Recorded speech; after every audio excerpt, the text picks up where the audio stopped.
Le gouvernement qui peut se satisfaire d'une bonne nouvelle. On en parle avec Gaëtane Mélin. Les chiffres du chômage sont tombés. Ils sont plutôt beaux sur l'ensemble de 2018. Oui, tout à fait. Des chiffres du chômage donc qui reculent sur l'ensemble de l'année. On a 1,5% de moins de demandeurs d'emploi.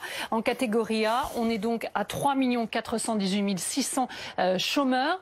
En catégorie ABC, la baisse est de 0,3%. Vous le voyez, on est à 5 605 000, très exactement.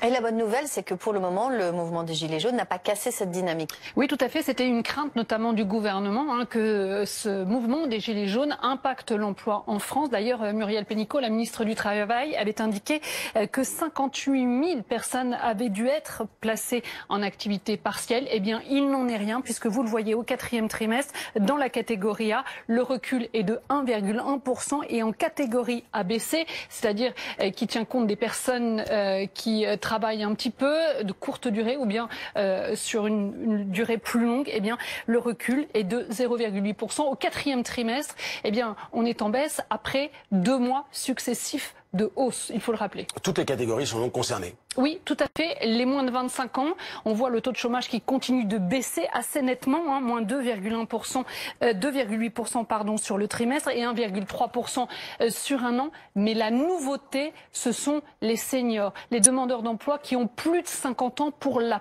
première fois sur le trimestre, mais également sur un an, on assiste à un repli, vous le voyez, de 0,1%. Et ça, vraiment, c'est la nouveauté de cette année. Alors la seule ombre au tableau, ce sont les chômeurs de longue durée. Et oui, tout à fait. Les chômeurs qui sont inscrits depuis plus d'1 an, eh bien, ils sont de plus en plus nombreux à rester dans cette situation de chômage, plus 5% sur un an. Et en moyenne, vous le voyez au 4e trimestre, eh bien, ces demandeurs d'emploi restaient 620 jours au chômage.